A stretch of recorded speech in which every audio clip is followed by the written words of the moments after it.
Okay, hello there, everyone. Dean Kuluwira here. Thanks so much for tuning in, and I'm the host of Tech Talks with the Tech Recruiter. Thanks so much again for joining in. And every week on the show, I get into discussions with IT professionals and technology professionals in various sectors and areas of IT and information technology. Today, with me, I have an amazing guest. I have Garima, who will be speaking about the very interesting and exciting space of DevOps. Now, before I go ahead and introduce Garima, I just want to let you know, folks, those of you watching, and depending on where you're watching this, so whether it's YouTube as well as LinkedIn, you should find the links to follow Garima's various portals online. So that should be in either the description or in the comments. So definitely feel free to connect or follow Garima. She has a lot of she's very active in the DevOps space, provides a lot of information and blogs and articles. So I'm sure all of you will benefit from connecting and following with her. So that being said, in terms of today's agenda, just wanted to give everyone the heads up before I go ahead and introduce our great guest. So what we'll be talking about today is 100% the DevOps space, and Garima will be speaking about what DevOps is, the end goals of DevOps, the major and key functions within the DevOps environment, how maybe some history about how DevOps came about. Why is it suddenly such a popular way of doing things? Why the popularity? We'll be discussing that. What are the primary benefits of having DevOps processes and a DevOps environment in place? The key tools, technologies, frameworks. These are all the things that Garima is going to be covering today. The future for DevOps, also advice for new graduates and those of you looking to maybe make a transition into the DevOps space. And also we're going to be covering the very important aspect of inclusiveness within DevOps, which Garima is going to be covering. She's also going to be telling us more about her upcoming book, as well as some of the groups and organizations that she's a part of. And also, of course, as mentioned, folks, the links to her social media, her blog should be in the description and in the comments. Now, a bit more information about Garima. So Garima is an industry speaker and at the Digital Twin, product practices, AI Ops, DevOps. She's a Women in Communication mentor, WCT FCT Canada chapter.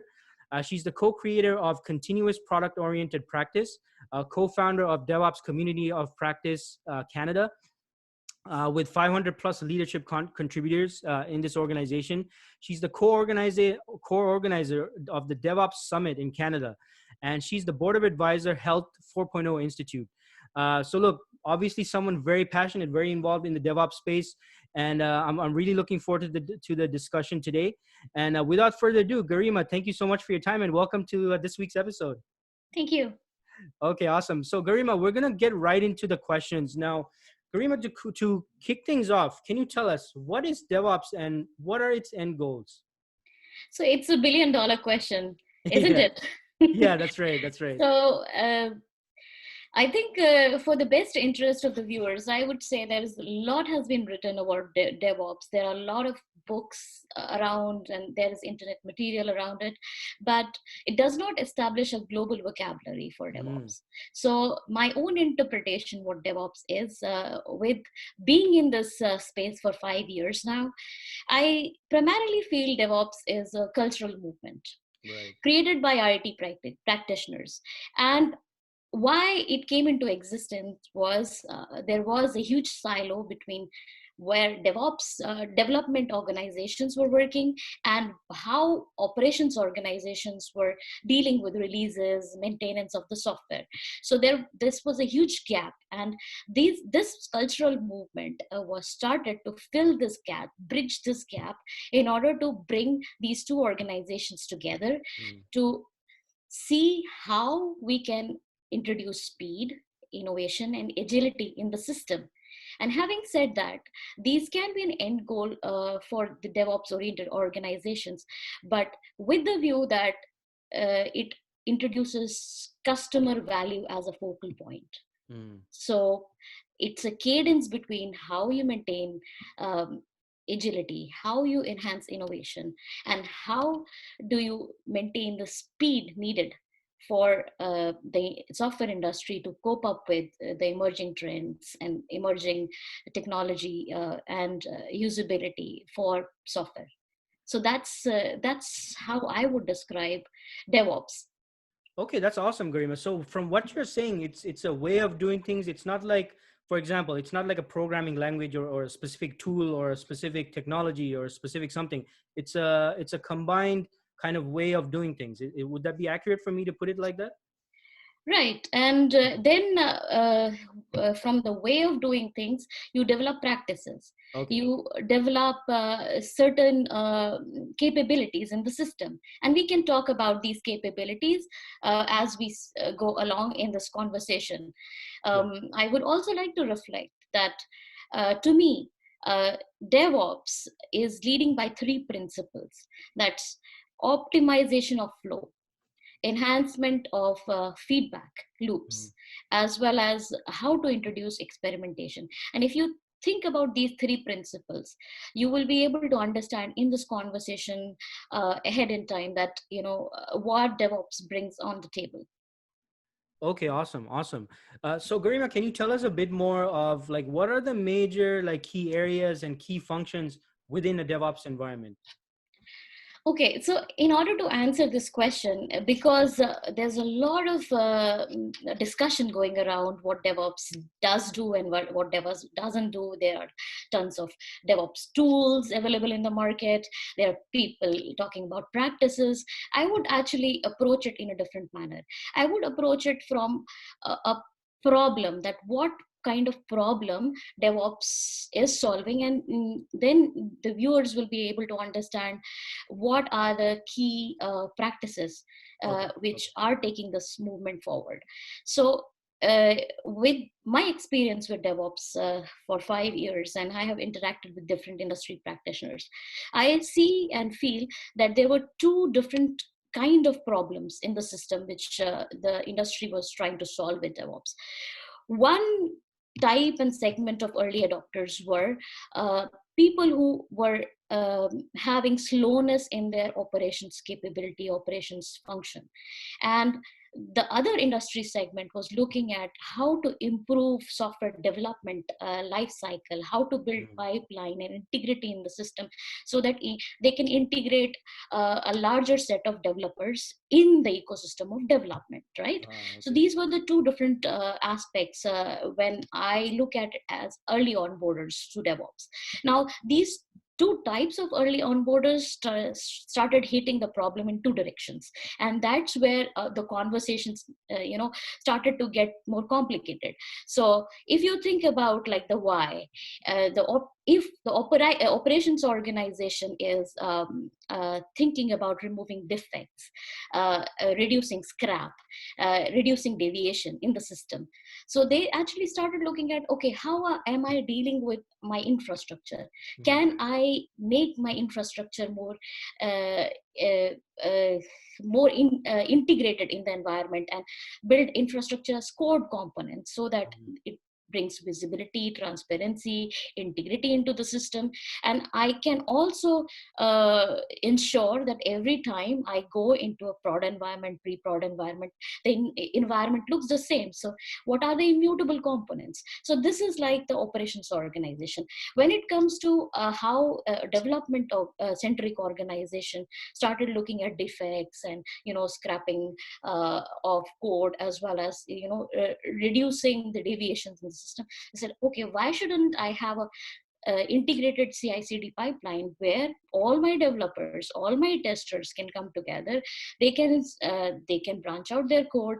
They can actually come in, they view this the same kind of artifacts and Mhm. resources, and have the same kind of ways of working, so that we have the same platform. So they started looking at CI/CD pipelines, and they brought in tools and capabilities to tackle that problem, right? Right. uh, Again, I mean, there are various whys. This is one of the whys I'm mentioning. I can actually also say that some of the early adopters, which I have been working with, I also were facing a problem that they were producing more than they needed, Oh. because in the journey from waterfall to agile, some of these problems got introduced, that with the speed came overproduction. Mhm. Now, how operation centric organizations dealt with it was through looking at DevOps principles and practices. They were trying to ensure that the infrastructure planning starts with the development. So basically, they started shifting left. Also, from a scale perspective, how the infrastructure would be scaled up in increments, right?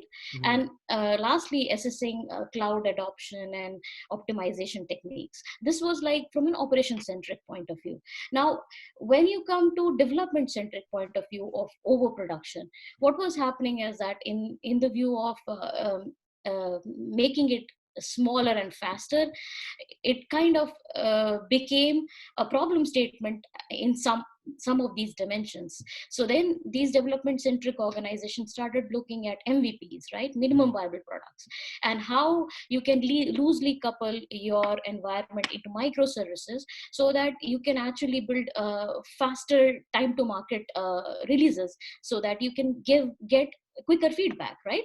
Right. So this, if you think about these two dimensions and these two things, you will be able to understand that this problem of DevOps cultural integration was getting solved by two different point of views. And now where we are today is that the boundaries are blurring, and we are reaching to a point where operations and development organizations have started thinking about these problems together, and we are starting to see that more and more collaboration is happening to deal with these problems through cross-functional teams, to build a talent pipeline of a T-shaped or X-shaped organizations. So that's something which is happening as we speak. Okay, amazing. Wow, I mean, that was some great information, and not to oversimplify, but it seemed like definitely for the end goal of moving with speed and agility, like this has pretty, been a core reason as to why this method, why this way of doing things has come about. So I mean, that's some amazing information. Now I know you've kind of answered this question, Garima, but anything else you want to add regarding like why has DevOps been popularized, especially in recent years, and like why is it a big deal right now? And like, and as a recruiter, like I'm wondering, like, did this exist before? Like, was it called something else in the past, or like why is it so popular suddenly, right? Like over the past few years. Okay, so in my perspective, why DevOps has been so popular now is, uh, in one way, we have overcome the traditional limitations of software, hardware, Mm, and technology. And with it comes the limitation we had in the past with the ways of working. So we actually, what we are doing is we started looking at newer ways to explore, how we run and drive projects, right? So we have taken a shift from waterfall to agile. Now, when we started doing that, what happened was, okay, agile is a way of working. It is something which breaks down your delivery components into smaller parts, smaller increments, and then you have inculcated or introduced faster feedback loops. mm, But think about it. If your organization do not have the infrastructure components, or do not have the delivery capabilities to drive this kind of agility, what would happen? So that's the reason why DevOps became more and more popular. That, okay, now we are into an agile era. mm. How we can simplify our operations so that it can cope up with the speed which delivery units have. So Right. they started looking at more DevOps oriented practices like continuous monitoring. They also are looking at DevSecOps, how they can introduce security from development perspective, because that can become a bottleneck, right? From Mm, in agility perspective. Also, as I mentioned, infrastructure components. If your deliveries are incremental and smaller, how can you actually introduce small increments of infrastructure scaling? And that brought us to a point where we actually started looking at cloud, right? mm, So when we started looking at cloud and adapting to cloud kind of infrastructure, we actually solved one problem, but we also introduced a couple of others. Like, once you have onboarded to cloud environment, what happens is that your deliveries, if they, the software delivery, if they are not cloud native, if they have components which are monolithic, which has heritage, mm. and which cannot be loosely coupled, then you cannot take maximum advantage of the cloud environment you are in, right? So then it created a shift. okay, now how I can introduce microservices in my environment so that I can loosely couple this whole ecosystem which I have, and I can actually bring more value towards what I have done so far by onboarding cloud to cloud, right? Right. So that was a movement and a shift which happened. Now with that, what came in was, okay, now you have loosely coupled everything. Then you have a different kind of practice which is needed for security, because it is no longer dependent on a user and machine interface, because every microservice becomes a user. Right. So now you need to embed security in a way that every loosely coupled component can be secured, right? Your Mm. IDM, identity access management systems are changing. The security practices are changing. And this technology shift will actually be progressive. So I'll also talk about like what is happening next. uh, People are saying, okay, I cannot be limited to one cloud. So the hybrid cloud use cases have come into life, right? Mm. So people are thinking about, okay, I can archive my workloads in one cloud environment, whereas I can develop my workloads in another cloud environment. So Right. this hybrid cloud environment will bring more challenges in Mm. terms of how we collaborate with security, with operations, with development, right? So Right. Right. this is big. That is why DevOps is becoming extremely important in today's times. What will happen next? In my opinion, what we are moving towards is more of an open ecosystem, and we can discuss when we move forward in this discussion. Yeah. I Yeah. will elaborate a little bit more on the upcoming trends. Yeah. So Yeah. this For is sure. how I Okay. see why DevOps is becoming more and more important, right? Okay. Okay. Awesome. Yeah, and yeah, thanks for clearing that. I mean, that I can definitely see that. Now, I know you have already kind of touched on it. At a high level, Garima, like in terms of the primary benefits of having DevOps processes and practices in place. Now, at an individual level, like how can IT personnel, whether in development, operations, or any of the other teams who have some kind of an involvement in the DevOps space, how can the individual make the most of having these processes and practices and like a DevOps environment in place? So, from an individual perspective, we need to understand what is changing for us. Mm. So, we need to look at things from an experiential learning perspective, because we are talking about collaborating in different functional units. When these people come together, we have to create room for experimentation. So, we'll have to have a mindset that what kind of safety margins we have in the system so that we can experiment, right? What Mm. kind of industry segment we are serving. If you are serving a healthcare, that safety margins are different, right? If you are serving financial domain, it becomes little different, and how your software components are linked together, it also depends on that. So how you collaborate is becoming extremely important. The second Mm. thing is experiential learning, are the concepts which are coming to life. So when people talk to me about how it is impacting me as an individual, how I can maximize uh, through DevOps, I always recommend that go to experiential learning techniques and learn about them. Mm. What kind of context mapping techniques are available, what kind of user experience engagement and enhancement techniques are available, because these are very important and critical. The second thing which is also becoming important is that how you contribute in securing your software components. So basically, how whatever software components you're developing, you have to have a security aspect into everything what you do, right? So you have to have that basic understanding. The third point would be like, in my view, open source projects will become extremely important, and I think the biggest performers will be open source projects in future. Right. So how are you making yourself relevant by contributing to those open source components, open source projects? And I think what I would lastly say is that organization design.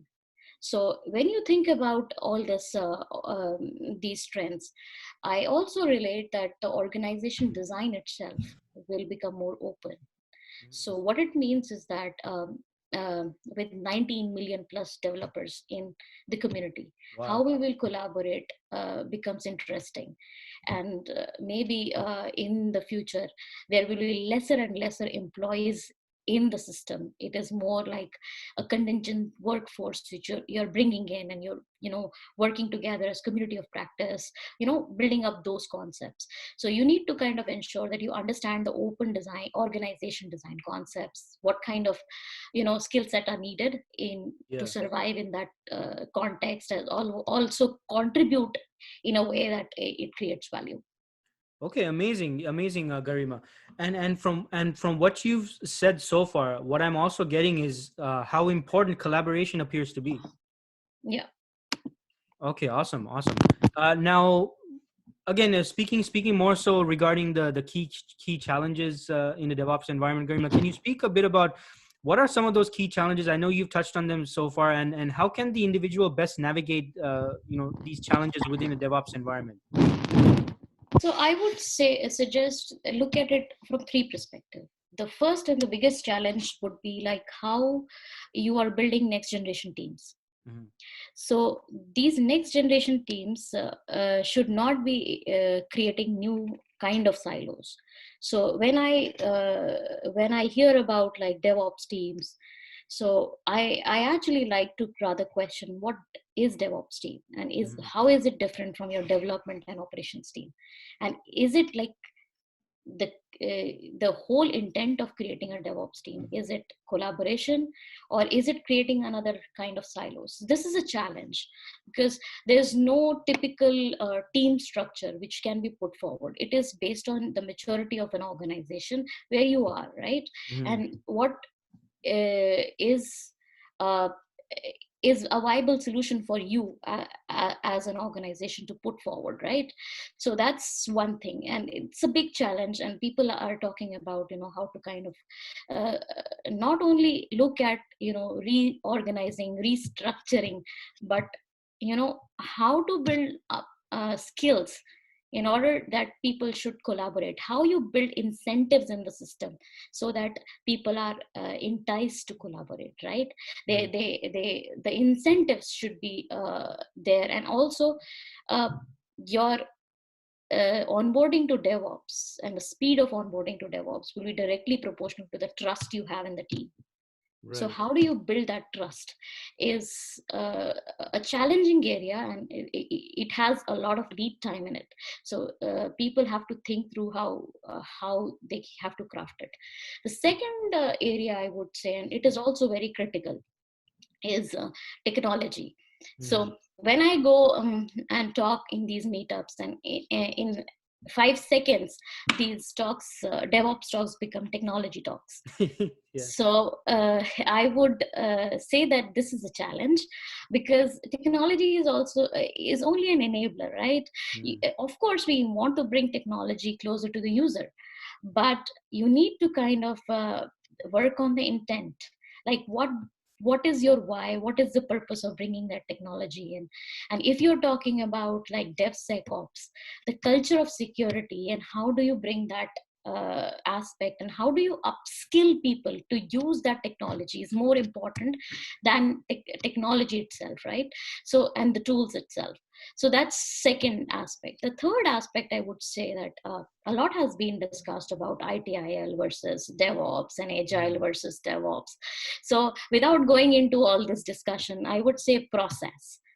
And why do you have a process in a system? Like, think about it. If you're driving a car on the road, how many times you would put brakes?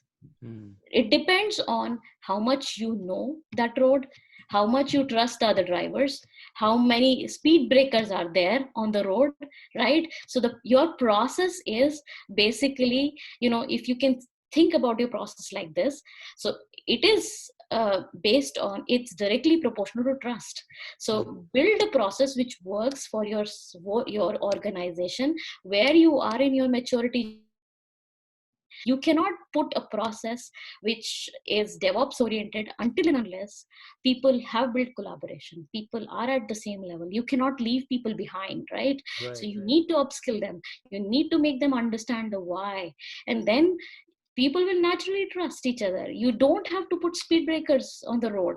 You don't have to reduce your speed because somebody else is coming from the other Mhm. direction, right? So if Right. you have like 2 release cycles, and you have multiple developers working in different geographies, it's easy. You put some practices in place, you trust your own team, and that's the way to go, right? Okay, okay, amazing, amazing. That was some amazing, folks. If you're like, I hope for those of you watching are taking notes, because it's a lot of interesting information here that Garima is sharing. So really appreciate that, Garima. Now, Garima, I know, I know. Just now you mentioned that the talk goes more into the tools and technologies and all of that. But that being said, I did want to find out from you, like, can you discuss some of the key tools, technologies, and frameworks that are popularized through DevOps as it is right now, and also any emerging trends that you foresee in that respect? I would start with the last part, emerging trend, and then Okay, I'll okay, converge to the tools and technology. So okay. the emerging trend which I'm seeing is that we have been able to close the gap, or either I should say that we have been able to discuss how to close the gap between development and operations, right? So that's good, and that is one area where DevOps has come out as a star, right? Right. But there's more to be done from a planning perspective. So if you think about what is happening today, we are taking development and operations together. We are developing cool software, but we are not working that much on the user changing needs of user. Mm, And think about after this pandemic, what will happen, what kind of lifestyle changes would yeah. happen, and what kind of user behavior will change.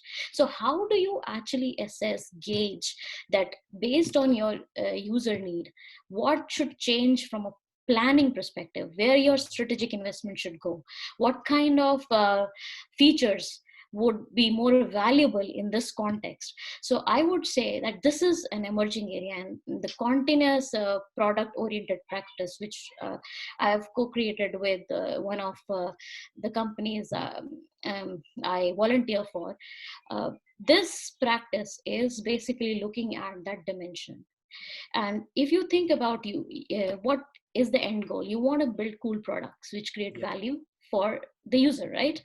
So you need to invest in products which are more closer to the user, right? So Mhm. you have to put tools and techniques to assess and gauge what kind of value your features are bringing in.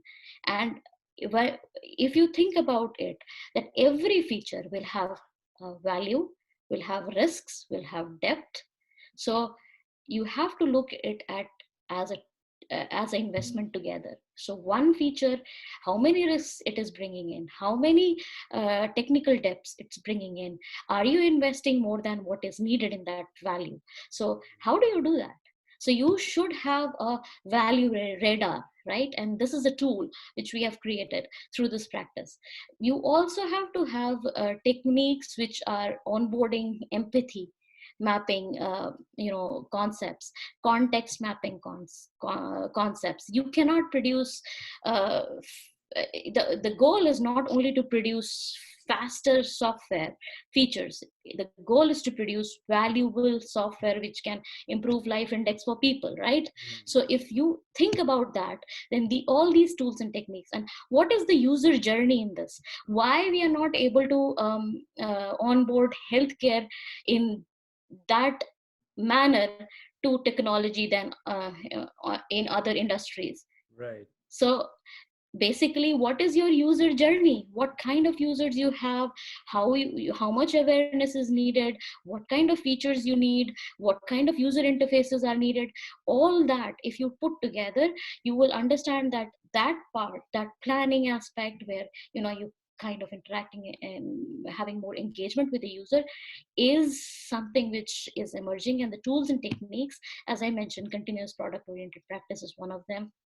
And then you bring in all that experiential learning concepts like empathy mapping, context mapping, user journey, product manifesto onto the table with the development and operations team, so that we can all work together to create a value through software. So that's what I believe will happen next. Okay, amazing. So I mean, it depends on a variety of factors, and also looking at the big picture from what you're saying. Yeah. Okay, okay, all right, amazing. Now, any other like emerging trends, like, and I know you just spoke about the tools and the frameworks and that aspect, but any additional thoughts, Garima, regarding just DevOps overall? Like, what trends do you see, or where do you see it going over the next few years? I would actually like to discuss one key trend which will impact all of us. Okay, That's sure, yeah. the rise of new roles. Um, And this is very interesting, and I think it will be very interesting for you to also discuss that. yes. What I'm seeing where I'm sitting, the rise of new roles, I am seeing more and more roles like product owners, Mm, product managers embedded in the system, and that will become more important as we go along. Also value stream architects, like how do you assess end to end value in the system based on technical capabilities, based on the value the system is producing, right? Then you have site reliability engineering mm, concepts, like don't overproduce, don't build an over reliable solution. Reliability, 100% reliability will be an overhead in some time if you do not assess what is actually needed, right? So site reliability concepts and site reliability engineering becomes very, very important in this dimension. I also believe DevOps engineer role, and this is a capability where development and operations people come together, build some practices like infrastructure as code, mm. integrating infrastructure in the CI/CD pipeline. All those concepts put together will create like more roles for DevOps engineers. And lastly, I think uh, the role of a behavior analyst will be on the rise. So Behavior analyst. basically, how you do business analysis today will change in multiple dimensions. It becomes a behavior analyst role. So Interesting. that's how I see things will change from role perspective. And if you think about all this, I do believe that a lot has been written about middle management and the fall of middle management. I do believe that middle management has a very critical role to play in this. Mm, So I believe that there will be rise of two different roles in the middle management layer as well. So DevOps coaches will come in, and some of these senior people will become DevOps coaches, because the kind of skill set needed is like amalgamation of a line manager and a functional manager, right? And the second middle management role I think will be on the rise is digital directors, basically people who will be assessing your digital quotient. Without having a digital quotient in the company, how would you onboard to us like these software practices, and right. how DevOps will become important if you do not have like the fundamental level of understanding about digitization. Okay, amazing. Thank you so much. And especially as a recruiter, like that was such interesting information. Thank you so much. And it seems like definitely, DevOps is not going anywhere. It sounds like it's here to stay. And it sounds like a very interesting and exciting field to be in. So which brings me to my next question, Garima. What advice do you have to new graduates, or maybe those in other parts of IT who are very interested in DevOps, looking to make the shift into DevOps? What advice do you have for, again, new graduates, or people looking to make the switch into DevOps? So if you are a new grad, I would say start looking at experiential learning techniques. That's point number one, very important. Second thing is look at security aspects of software, and get a fundamental understanding of security and DevSecOps. Mhm. Third thing, to be relevant in this space, I think it will be important to understand open source and how open source components and solutions work together.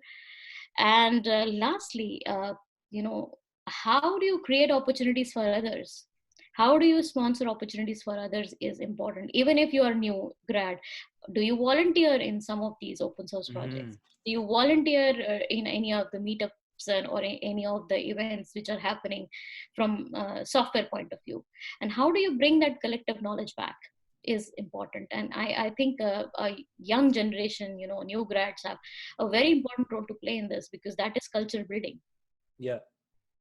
Okay, excellent. And folks, and you heard it directly from an expert in the industry, and this is what I've been telling you folks as well. Be involved, right? Be involved, and that's what Garima is saying. Volunteer, get involved in these groups, in these community groups, and in this space. So great advice, Garima. Now, Garima, I know when we chatted before, you mentioned, or we chatted a bit about the importance of inclusiveness in DevOps. Can you please tell us more about that, and can you elaborate more on that aspect? So what I see is DevOps is a collective journey, right? Mm, And everybody is on a learning curve. And there is steep learning curve for a development organization as well as operations, right? So that's the reason why I say, inclusivity is important. The developers are learning how operations team operate this system and what are their challenges, mm, right? And the operations team are learning new ways of operating cloud environment, operating hybrid cloud environment, how to secure reliability in microservices based applications, right? So it's an inclusive journey where everybody is on a learning curve. And what we need to actually understand one more thing, that what will happen in future is that there will be more machines in the system than humans. So how do you build a team structure which is having more machines, and what kind of policies, what kind of practices are needed to ensure as humans we stay together? right. Okay, amazing, amazing. And now, before we kind of wrap things up, I definitely wanted to find out more about what you currently have going on, Garima. So I know that you have an upcoming book. Can you please tell us more about your book, and also where can people, when can people expect it to be released, and how can people get a hold of it? So I'm writing this book called DevOps Moonshot. And this book is all about exponential improvement. What we have been talking about so far is incremental improvement. Mm, And I do believe that we are at a stage where we can actually think about radical changes in the system, which is basically thinking about newer ways how we can bring product oriented mindset into the system. So right, continuous product oriented practice becomes a norm, and it will bring exponential change in the way we build products, the way we build features. And when I say exponential improvement, it is basically not improving the system by 1%, or not improving the system based on assumptions which we had in the past. We are improving it by 10%. So what it would lead us to is more innovation. How do we build a creative innovation pipeline in the organizations, and how do we put more emphasis on experimentation?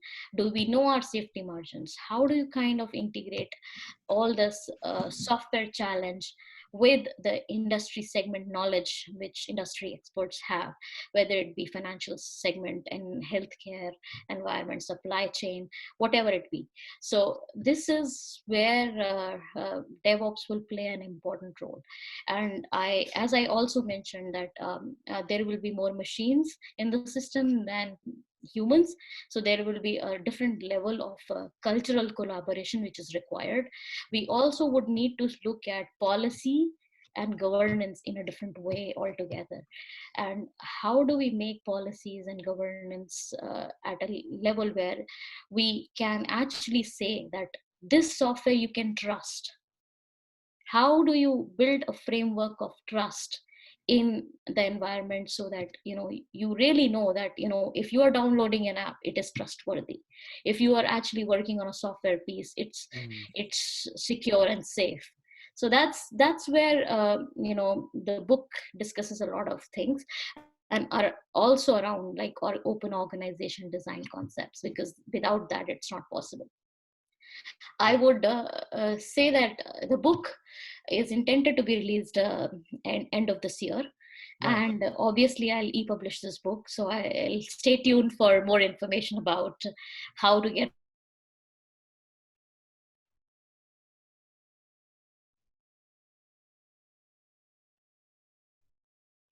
Oh, Garima, I think there's a bit of a pause. I think I lost you for a bit.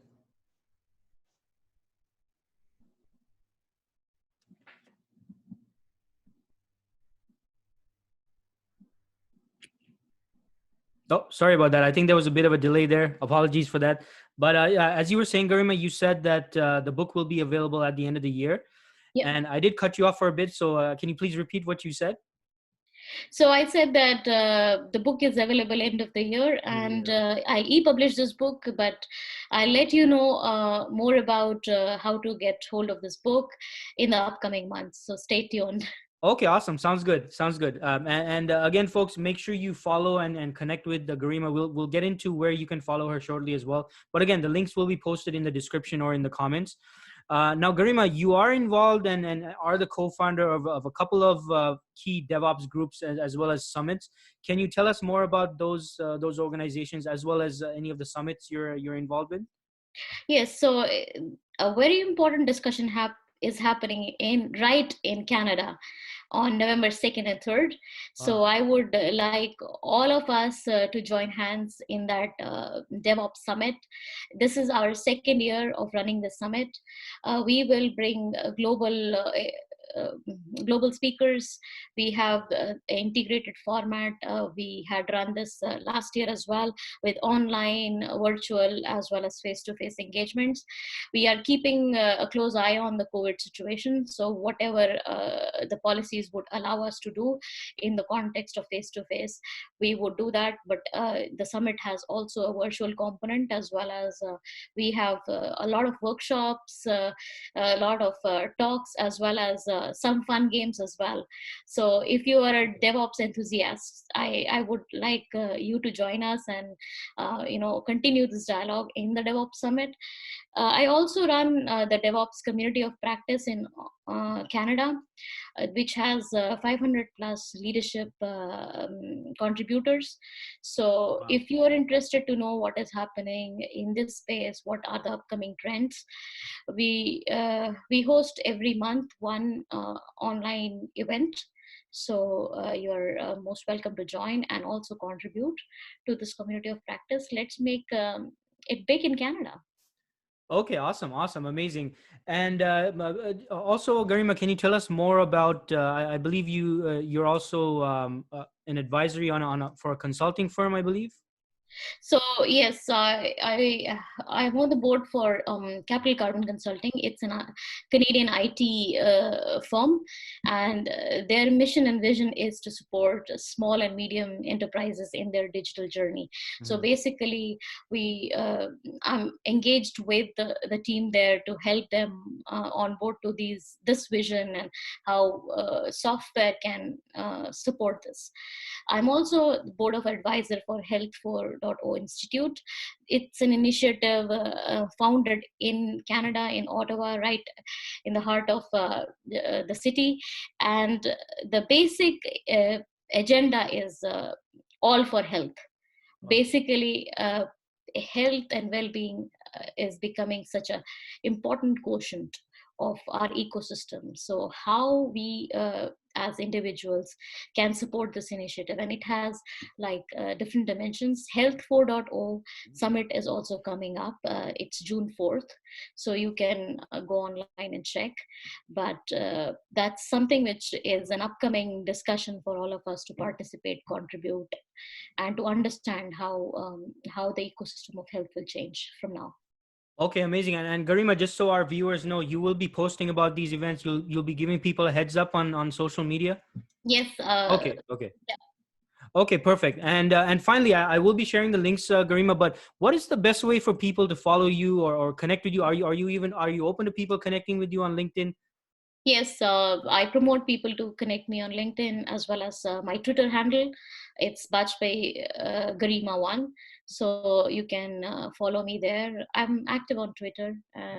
And LinkedIn, of course, it has a different flavor to Yes. discussions and how you contribute in that social media segment. But I'm open collaborator in that as well. Okay, amazing. Yeah, and I appreciate that, Garima. So, folks, if you're watching, you want to connect with Garima, she's very open to connecting and expanding her network, and so should you, by the way. So, feel free to reach out to her and connect with her. Again, the links will be in the description or in the comments. I'll share her main social media links as well as the link to her blog as well. And without other than that, Garima, thank you so much for your time. Really appreciate it. I learned a lot myself as a non-technical, as a recruiter. And I hope those of you watching and tuned in also learned a wealth of information, whether you're in the field or interested in the field. Garima, thank you so much for your time. And folks, put in your comments, any comments or maybe even questions you have for Garima. I'm sure she'd be happy to carry on the discussion if needed and provide you with more information about how you can be more involved in the DevOps community and the groups that she's a part of. Garima, thank you so much for your time and hope you keep well and safe. Thank you for having me. Thank you. My pleasure. Thank you.